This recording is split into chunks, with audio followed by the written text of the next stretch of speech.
And now this loop, we're just getting started with the loop, and this chapter 4 is probably the most difficult chapter in this entire course. Um, and without the proper understanding of loops, you will not be able to handle chapter 5 and chapter 6 and all that. But it turns out to be the hardest topic. Also, not right now, it's not the hardest. Only when we get to 4.4 and 4.5, it'll get tricky. Okay, so we went over this loop idea, and we went over the example. So let me quickly mention to you, anytime the while is executed, it'll evaluate the expression, and only if the expression is true, it'll go into these statements, and it'll execute these statements.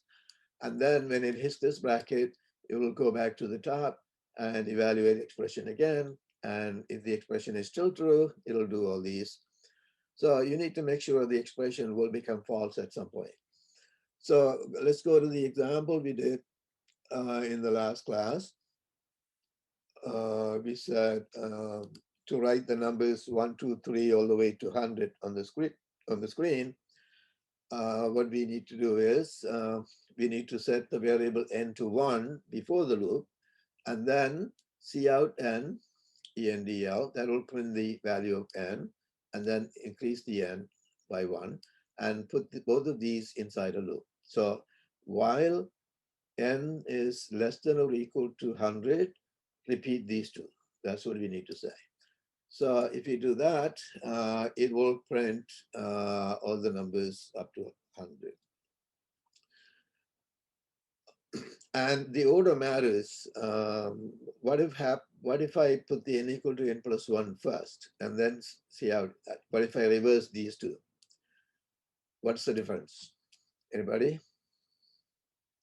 It will add the value before you print the Right. statement. Yeah, So it won't print the original value. It won't print the 1, right? It won't print the 1. First number you print is 2. And also the last number you print will be also different. What would be the last number you print? 101. What's that? Is it 101? 101. So because when n becomes 100, this condition is true when n is 100, and that will be increased to 101, and then it will be printed. So now the numbers you're printing are 2 through 101, not 1 to 100. So that's why the order matters. You have to arrange them in the right order to get the results exactly the way you want. All right, so let's move on to the next example. Write a program to determine what number is a power of 3 and over 200. So 3 raised to, it's not the power that they're asking, the number itself. What number is closest to 200, but power of 3? So it has to be power of 3 means I had to generate all the powers of 3 until I go over 200. So that's the only way to find the answer. So the way you write that would be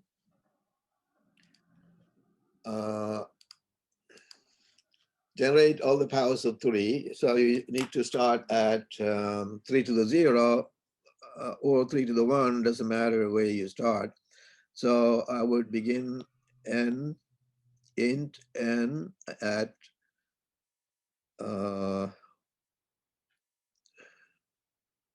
start at 1 and then maybe 3. It doesn't matter where you start, but you have to keep track of things correctly. I start in at 3 and I'm going to keep multiplying. See, 3 multiplied by 3 will be 9. That's a 3 to the 2. So 3 to the 2. And then if I multiply the 9 by another 3, that'll be 3 to the 3, 27. So that's how I generate all the powers. So keep multiplying the same variable by 3. Okay, so I'm going to say, I'm going to keep multiplying. So this is going to be inside the loop of what I'm writing. N equal to n times 3. this will generate all the powers of 3 because I started at 3, and if I multiply that by 3, it'll be 9, and then if I multiply that by 3, it'll be 27, and so on. So I keep multiplying as long as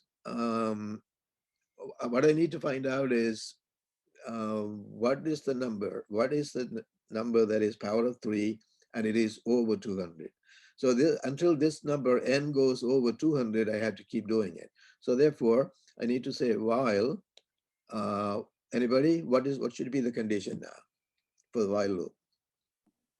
N greater than or equal to 200. N greater than or equal to 200. Can anybody recognize that this is completely wrong?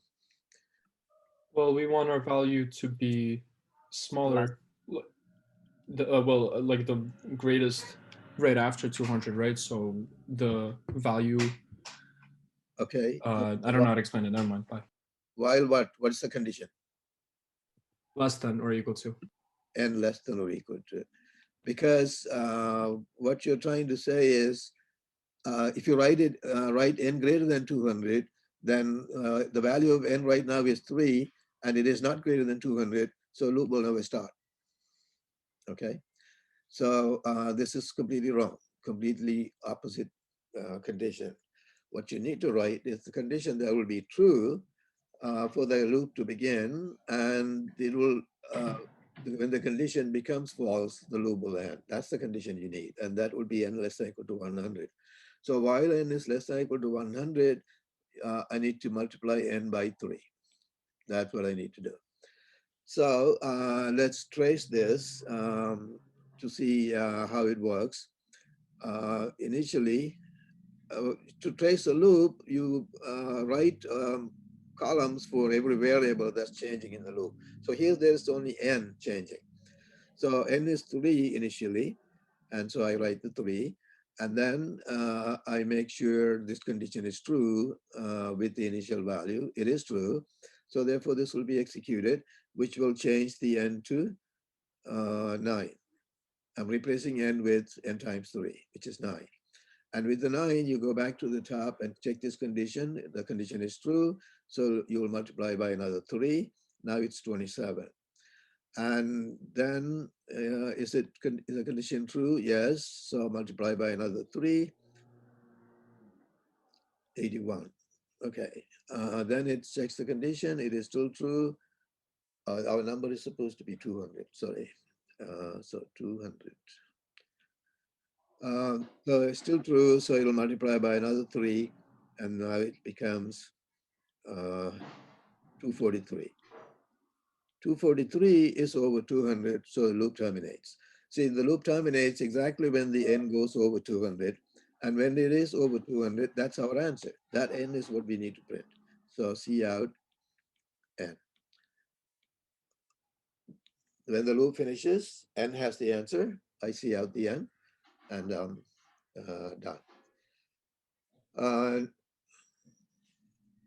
Okay, so let's go to that example.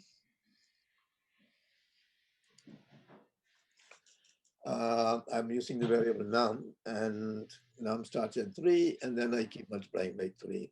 And then when the loop ends, see out the num. That's all there is. And I already explained on the board exactly how the values change. And when it becomes 243, the loop ends, and that's when you're writing the answer. Okay, so we actually went over all that, but I wanted to make sure you get that. So we were right here. So let me see if you can write these loops. You need to write loops to achieve these.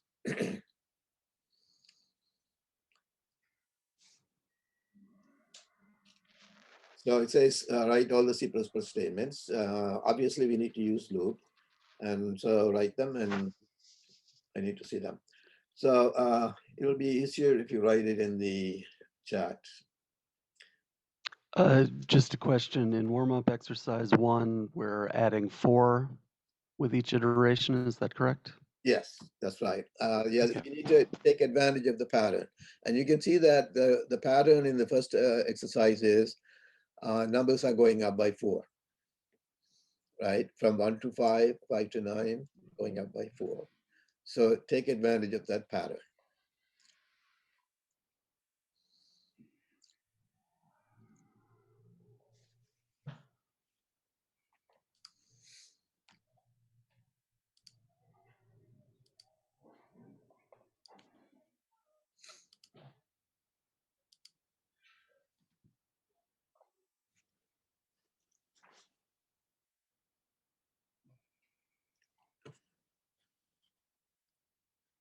All right, so I see a chart.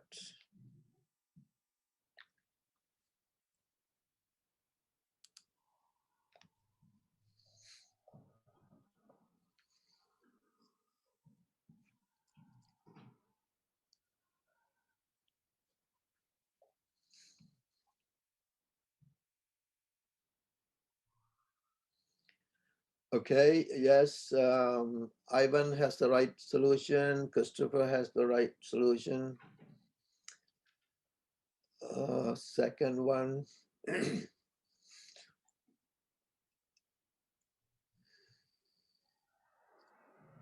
Yes, Ivan has the right solution for the second one. Very good. Now I'm checking Anissa's solution. Right, Anissa has the right solution. I'm checking Sam.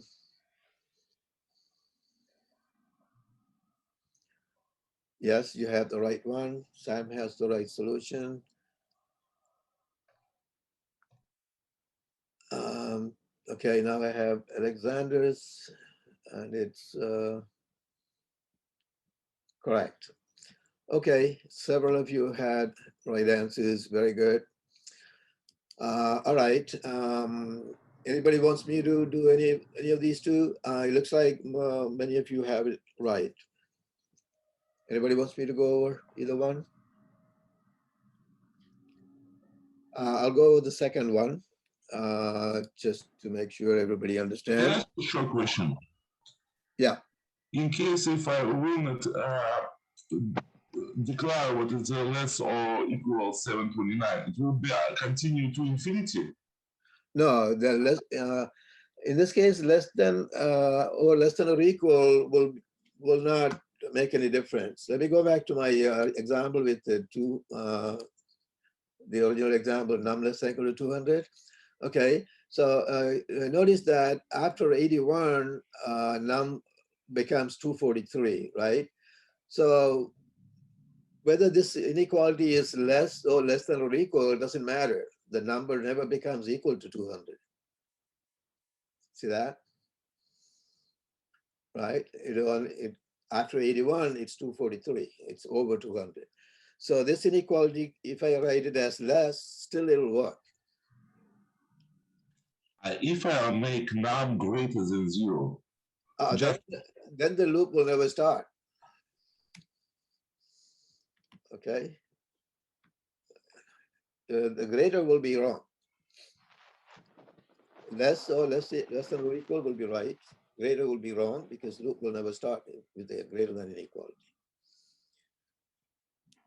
All right, so let me go over this problem. 3, 9, all the way to 27 need to be printed. So I need to start my variable at 3, very first number I need to print. And then while, you can always write the while and then figure out the condition later. I'm going to do that here. I need to see out the current value because current value 3 needs to be printed. So I need to do that see out first. See out N, ENDL, and then I change the N to go to the next value. And next here in this second one, the numbers are generated by multiplying by 3. So I need to multiply N by 3 and put it back in N.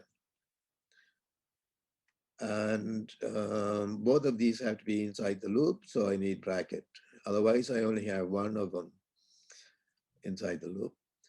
So let's figure out the condition. How far do we need to go?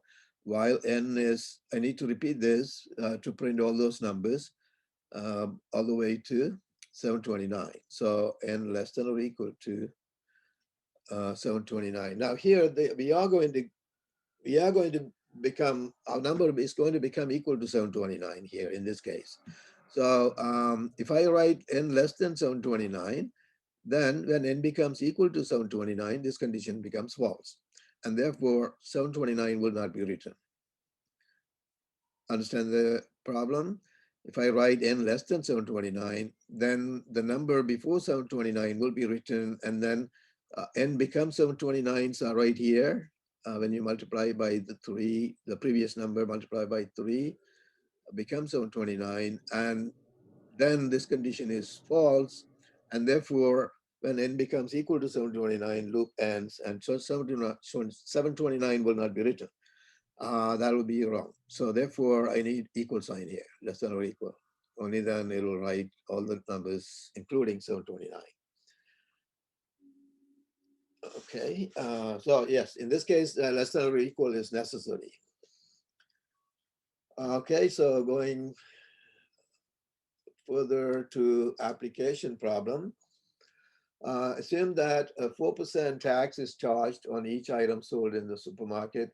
Write a program that prepares a tax table that shows all the prices from $1 to $6 at the increment of 50 cents in one column and the tax amount on the second column. So we need to make a little tax table. So let me write down exactly what we need. Price in and a column title price, and then tax as another column title, two separate column titles. And the first first price should be $1. So 1, and the tax is 0.04, and then 150 is the next number we need to display, and the tax should be written here. So we are preparing a tax table for someone to look up the tax amount. $2, 0.08,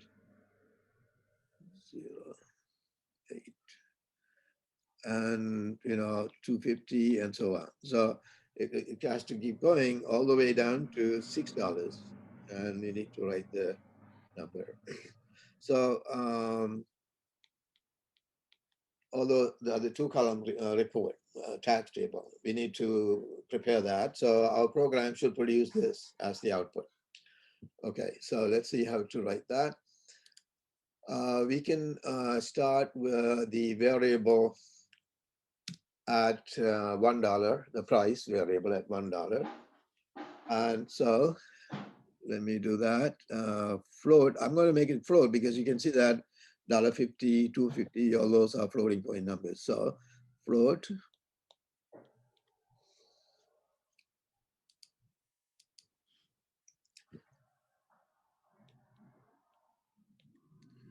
price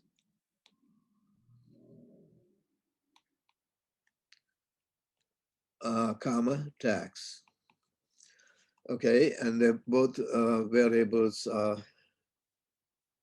I can actually price equal to 1. I'll say price equal to 1 right there. I start the price at 1. Now the titles, I want to write the titles. Titles have to be written before the loop begins because we want to write only one title. So C out, double quotes, price. And then to go from here, after writing price, to go to another column, I can just use tab because if you tab over, then that'll be a second column. So just \T right there, and then tax, all in the double quotes. That'll create price and tax in two separate column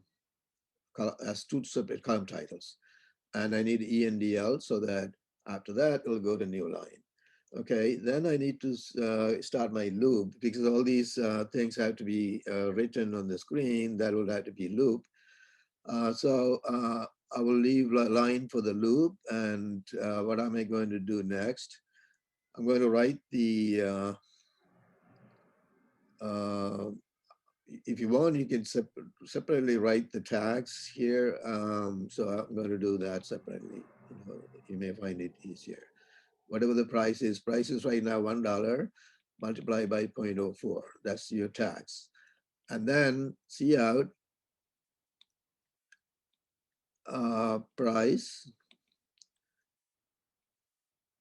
and then tab over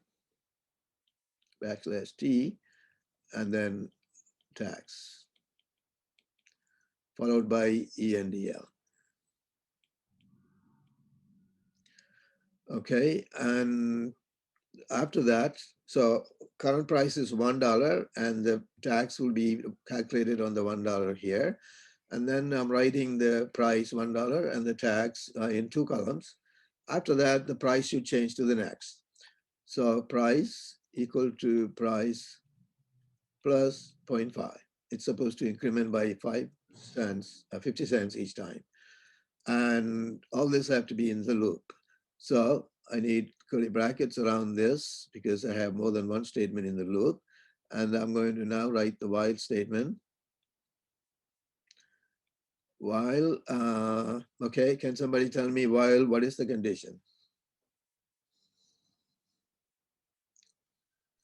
While price is less than or equal to 6. Right, price less than or equal to 6, because that's what the problem says. You have to keep doing it all the way to $6. So that's all you need. You'll write 2-column report, which is exactly what we need right here. This will be produced. Okay, so that's that program is what I have here.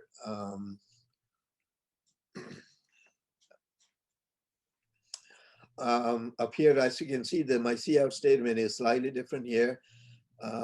2 separate prices, and then \T in double quotes, and then taxes \N in double quotes. Really, you can combine them into one double quoted, like I did on the board. You could combine them into one.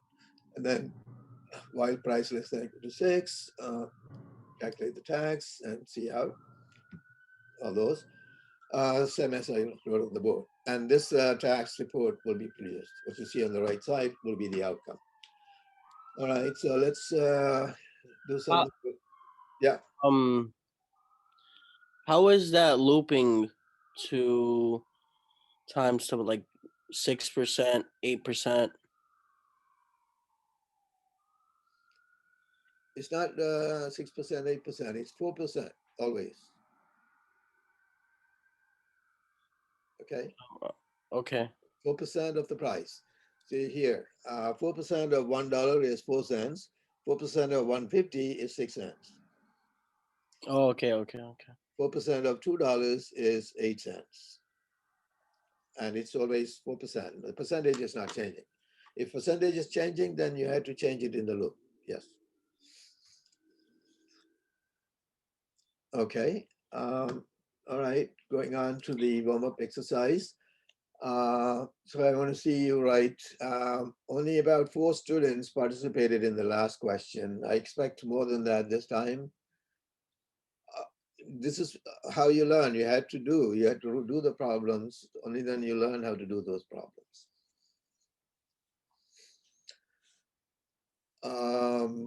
This problem says, write the program to print all the odd numbers between 1 and 100. And just because it says odd numbers doesn't mean you have to use modulus operator with the 2. Modulus 2, no, not necessary. You can generate them by starting at 1. And then if you start, 1 is considered to be odd number. And then the next one is 3. And the next one is 5. We can generate them by incrementing by 2. Just by incrementing by 2, right? Okay, so go ahead, write it.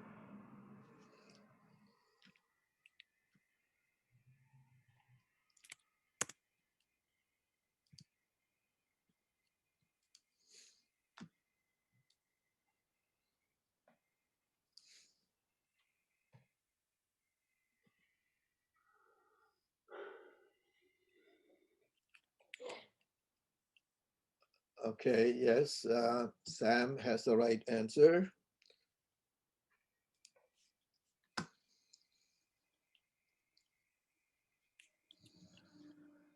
For the first one, that is.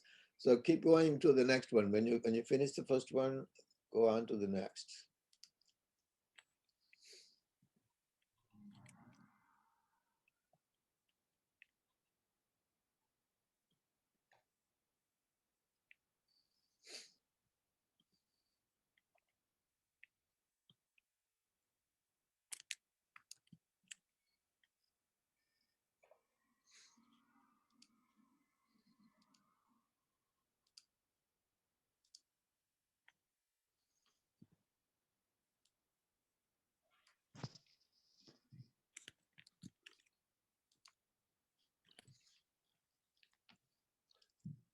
Can you bring the slide to the front, please, so I can see warm-up exercise 5? Thank you.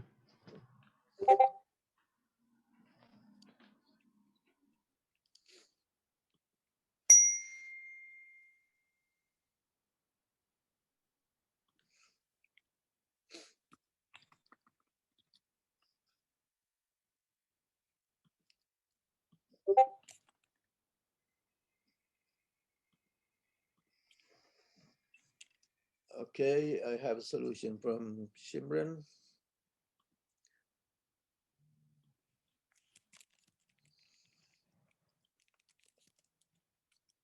Okay.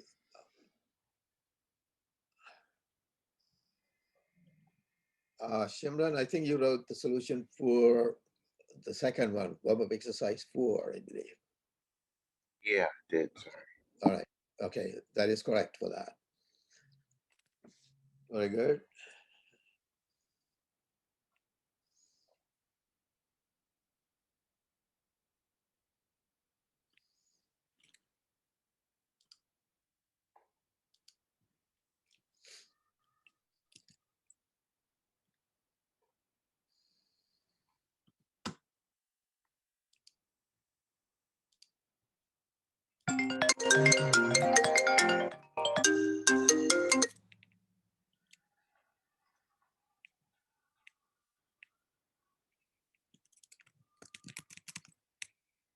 I'm looking at solution from Terrence Bob. Yes, this is correct solution for the first problem, but you didn't indent. Don't forget to indent your statements in the while loop. Okay, now I'm looking at Chris Huang's solution.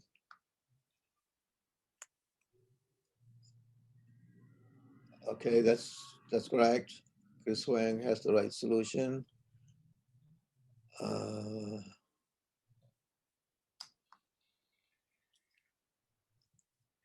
Randy has the right solution for second problem. All right, Alexander has a solution for the third problem, which is 2. Right, Alexander is right for the third problem. Very good. I'm looking at Ivan's solution for the first one. That's correct for the first problem. I have solution from Jonathan.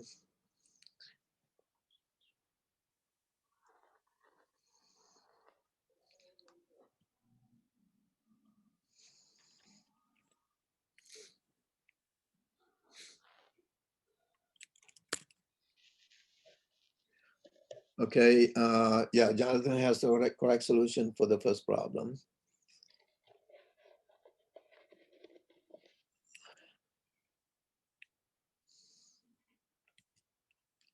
Okay, I'm looking at Sam's solution for the third problem, and that is correct. Very good. Looking at Ivan's solution for second problem, that's good. It is correct. Shimran's solution for third problem is correct. Very good. Jonathan has solution for second problem. It is correct. Jonathan, this when you write the cout statement, I understand your compiler may require the std : cout, but don't write the std when you're writing your solution for the homework. Okay, it just makes it difficult for me to read. Just write cout the way we wrote in class. That was from Jonathan. Okay. Okay. All right. It slows me down when I'm grading. You know, I have to be able to read it fast. Okay, so that's good. Many of you joined in.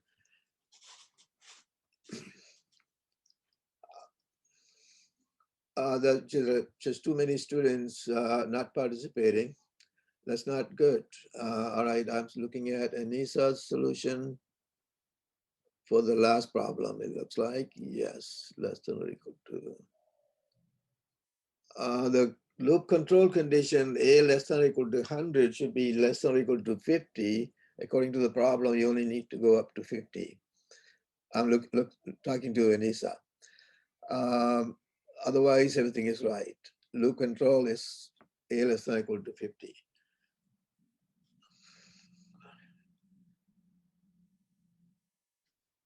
Okay, looking at, yeah, okay, you wrote it correctly. Very good. All right. There are about 10 to 15 students not participating at all. That's not good. Now, anybody wants me to go over any of these? All right. They're similar to what we just did. I'll go over the last one. We need to write a program to make 2-column report again.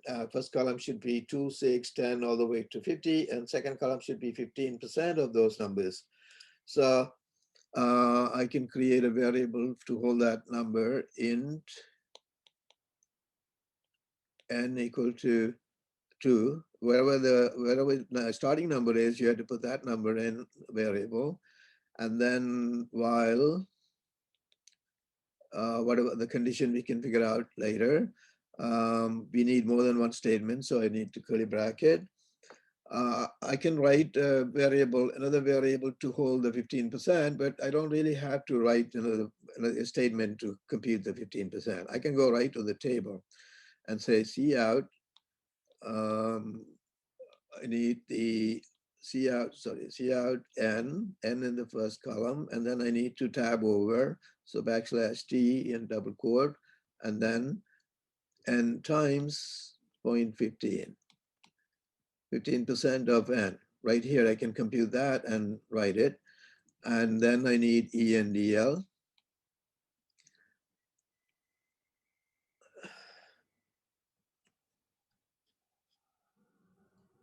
ENDL, and then I need to make the change to n. N has to change. In the loop, you have to make sure your variable changes. So it needs to change to 6 and then 10. So it needs to go up by 4 and equal to n plus 4, and close it and close the loop.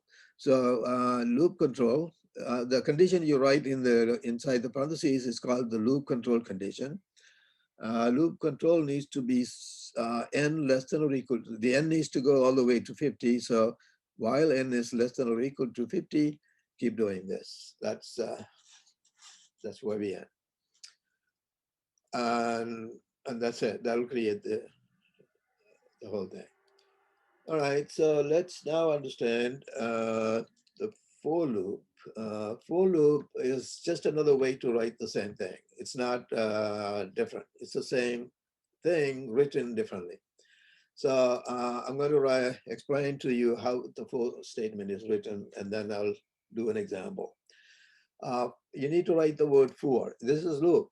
You need to write the word for and then an expression 1. The expression 1 is the statement that usually goes before, right before the loop, which is initiating the variable. The loop control variable, in this example, loop control variable is n on the one on the board. N is the loop control variable, and that starts at 2. So this statement, n equal to 2, that you see above the while loop, this would be your expression 1 when you're doing it as a for loop. And expression 2 will be the condition of the loop. So in our example on the board, n less than or equal to 50 is the condition of the loop control condition. That goes as the expression 2. Expression 3 will be usually the statement that increments the control variable. The control variable is n in our example on the board. I'm going to use that example as my first example. The example on the board has a control variable n, and so the incrementing of n equal to n plus 4, that statement would be your expression 3. So expression 3 is changing control variable. And then any other statement you have would be the statement in the loop. So this statement will be anything other than initializing control variable, changing control variable. Both of those will be expression 1 and expression 3. Any other statement you have in the loop will go here. So if you have more than one statement to go inside the loop, then you need brackets like this. All right, so I'm going to write this example that I have on the board as my first example for loop. If for loop is just another way of writing the loop, but it is same as any other loop. So if I want to write this while loop that's on the board as a for loop, then I will say for. The first expression will be n equal to 2. Even declaring the n can be written inside. Only problem with that is if you declare the n in here, then this n is only recognized within this loop because you only declared here. If you declare it at the top of the program, then it will be recognized throughout the program. So this n is only valid within this loop, n equal to 2, semicolon. Remember, it's semicolon, not comma. And the loop control is n less than or equal to 50. And the last statement in the loop, which is incrementing n, that will be the third expression, n equal to n plus 4. And then only statement remaining in the loop is the cout statement. That'll go here. Cout n, and then backslash t, n times 0.15, and then ENDL. Okay, so that's how the for loop is written. Okay, now let me explain why it's called for loop. Basically, it reads like English. For n going from 2 to 50, incrementing by 4, do this. That's what it means. So n starts at 2, goes all the way to 50, incrementing by 4. So you say all that at the top, the control variable, all the information about the control variable goes right there. So let me read again. For integer n going from 2 to 50, incrementing by 4 each time, do all this. That's what it says. So it's kind of, just shorter way to write the loop. Other than that, it's the same loop. Every for loop can be written as while loop. Every while loop can be written as for loop. Okay, so let's see. So I already gave you an example. So I don't need to go through this. Every for loop can be written as while loop. As you can see, this for loop has expression 1. That expression 1 would be normally going outside while loop before the while loop begins. Expression 2 will be always the condition of the loop. Expression 3 will be changing the control variable, which normally goes at the bottom of the while loop. So they're essentially equivalent, but it's a for loop is much easier to write whenever there's a control variable. Now, there are programs in which there is no control variable, and still for loop applies, and we will run into those examples. And when we run into them, I'll explain them. So here's another. No, we don't need that example. Yeah, the example we did before, the finding the number that is larger than 200 and its power of 3. In other words, the smallest number larger than 200, that's also power of 3. To determine that, we wrote this program. Num starts at 3, and while num is less than or equal to 200, multiplied by another 3. That's all there. That's all we had inside the loop. And then the cout is outside. When the loop ends, num is equal to 243, and that's our answer. Okay, so if I want to write that as a for loop, then this int num equal to 3 will be the first expression, and num less than or equal to 200 will be my second expression. Num equal to num times 3 is the way num is changing. Num is changing by multiplying by 3. Now, if I write that, then there's nothing else in the loop, right? See, look at the while loop. This is the only one I have here inside the loop, and that became my expression 3. So that means there is nothing else in the loop. So how do we do that? This is the loop. The whole loop is right there. So we indicate that by putting this semicolon. That semicolon right there means the loop ends right here. There's no other statement in the body of the loop. Only then the cout num will become outside. This cout num is outside. So that cout will be writing 243. Now, if I miss this semicolon, then this, if I don't write that semicolon, then the cout num is part of the loop now. Remember, every if statement, every loop will take the very first statement as part of the loop, and all other statements will be outside. So this cout num is now part of the loop. So what difference does it make? What are we going to have now if cout num is inside the loop? If you Right. did not have cout in the loop, then it would just evaluate num until the final value of the loop. But now with cout as part of the loop, it will print every single iteration of num. Exactly. Every every value of num will be written. So it'll when num is 3, num starts at 3, and that will be written. Cout will be executed, so it'll write. Only after writing it, it will check the condition. No, I'm sorry. After writing it, it will still do this as if whatever the last expression is, that's same as a statement inside the body at the bottom, right? This is considered to be a statement in the body of the loop at the bottom. So after doing this, still it'll do this. It'll change the num, and then it'll evaluate this condition in the same way the while loop handles. Okay, it'll do this, and then it'll evaluate the condition. If it is true, it'll redo this. Int num equal to 3 will be only executed once, only at the beginning. It will never be executed again. But every time after doing this, it'll do this. This will be treated as the last statement inside the loop. And then it'll do this.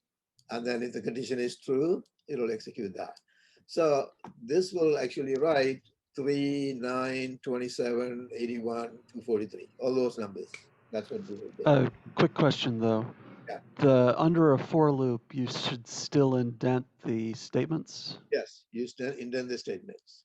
And if you have multiple statements, you still need curly brackets. You still need curly brackets if you have multiple statements. Yes. Thank you. So this for loop has a semicolon at the end because everything in the loop is there within the for. There's nothing else needed. That's why it. Professor? Yep. We're over time and I have to go to class. Yes. Okay. I'm done. Thank Yeah, you. this warm-up exercise is not important. We're done with section 4.2. Your homework assignment is, the link is already up. Section 4.1 and 4.2 problems are due. All right, so now let me mention to you now, we don't have classes next week. You're going on spring break now. And our next class will be April 5th. You have a whole week off. Your assignment will be also due April 5th. And if you are actually going to go someplace during the break, then you may want to finish the assignment beforehand because when you come in, on the 8 o'clock in the morning, assignment is due. All right, enjoy the break. I will see you on April 5th. Have a nice Take break, care. everybody. Thank you, Professor. Thank you. Enjoy your break. Yeah, Thank you. thank you. One question, sir. Yeah. Do we have today office hours as usual, 2 o'clock? Yeah, I have office hours every Monday and Wednesday. And Okay. if you get started with the homework, you will get to ask your questions during the office hours. Because I have questions for my previous homework I got. Yeah. Okay, yeah, no problem. I'll see Okay, you. see you in office hours. Thank you. Bye. All right, bye now. Professor. Yeah. Oh, go ahead. Whoever's talking. Go ahead. You go ahead. It's fine. Are you going to be available during spring break? Okay. Good question. I don't have to follow my office hours during spring break, but if you need to have a meeting, just request it in an email message. Okay. I'll set it up. Okay. And is it possible to like, if you have the solutions for the project, I would like to compare it with mine, learn it from it. I have a solution somewhere. It's going to be hard to find where it is. Right, right. Okay, but I mean, I don't need it by now, but if you could find it, that'll be great, and I can compare it to the project that I did. okay, yeah, I can do that. I can bring it up in the next class if you want. Sure. Yeah, all right. I'll see. Okay. After I grade, I'll go over it, or I'll show you the solution or something. All right. Yeah, yeah. After all the grading and everything, for sure. Yeah. Okay. I'll do that. Thank you. I just wanted to know when your office hours were first. 2 o'clock today. Oh, okay. Yeah, I can't make it then. I just had a quick question because I have my homework 11 done. I just didn't get it in on time because I've had a heavy workload these past few weeks. But I did get the project in on time. I know you have a strict deadline, so Yes, you can take it and penalize it if you have to. You can't keep doing that. I know. This is why I tell you, you had to start early. Don't wait until last minute. I know. I'm sorry. Right. Send it by email now. I'll accept it, but I won't only do that this one time, the last time. Okay. Yeah, that's fine. Thank you, Professor.